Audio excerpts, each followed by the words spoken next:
We are called to have a preferential option for persons who are poor. This call, which is so deeply rooted in our hearts, is found in Scripture, Catholic social teaching, and in the deepest desires of our sisters and associates. In Scripture, we certainly hear the call to reach out to our brothers and sisters in need, and to treat the least among us as the greatest. Jesus powerfully yet simply states, "Whatever you did for the least of my brothers and sisters, you did for me." Catholic social teaching calls us to have a preferential option for all people who are poor, vulnerable, marginalized, and suffering. We are called to reach out to the least among us with reverence, compassion, and generosity. We are called to build a human community where everyone can experience his or her full potential. We are called to speak for the voiceless, to defend the defenseless, and to assess policies and social institutions in terms of their impact on the poor. As Sisters of St. Joseph and Associates, caring for our dear neighbors who are poor is in our DNA. We are very familiar with the stories of our early sisters who risked all to care for the women and children of 17th century France. Our first sisters were passionate about their preference for persons who were poor. They would divide the city to find those in need. They would gather at the hearth in their small kitchen in Le Puy. They would share their hearts and how they were touched by the poor and vulnerable dear neighbors. Together, they would explore ways to help alleviate their suffering. After prayer and planning, they would respond to their dear neighbors as best they could. Centuries have passed, but our care for our poor brothers and sisters has not wavered.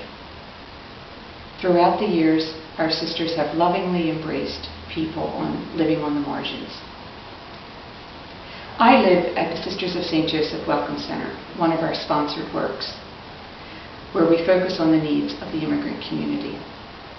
For us, welcoming the stranger is a way of life. We have the simple privilege of being in relationship with many wonderful and courageous people who have left everything behind to build a new life for themselves and their families. Because of these relationships, our hearts have expanded.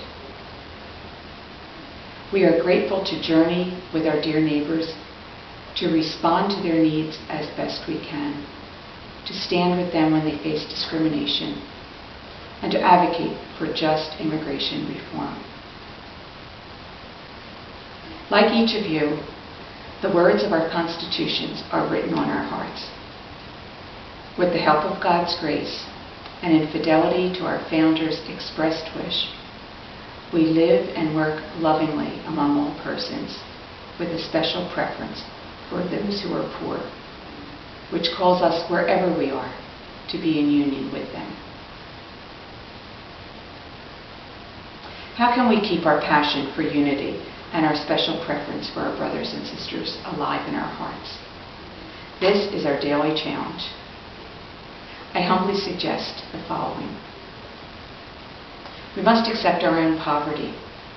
If we truly believe that we are completely dependent on Jesus, then we are poised to be one with our dear neighbor. We must treasure our relationships. If we truly believe that relationships are all we have, then we will embrace every person as our brother and sister. We will reclaim our responsibility for each other. If one suffers, I suffer too. No longer will I be able to say, "There, but for the grace of God, go I." Rather, with God's grace, let us journey together. Finally, like our early sisters, we are called to action, to divide the city, whether it is the city of our neighborhood, our country, or our world. Each day we must challenge ourselves individually and corporately by asking, how can I embrace everyone I meet as my brother and sister? How can we work together to alleviate their sufferings? How can we respond to the miseries of our day by challenging the unjust structures and policies that do not allow our brothers and sisters to reach their full potential? What action will we take today? This is our challenge.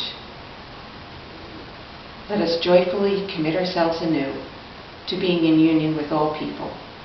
Let us reclaim our special preference for our dear neighbors who are poor. Thank you.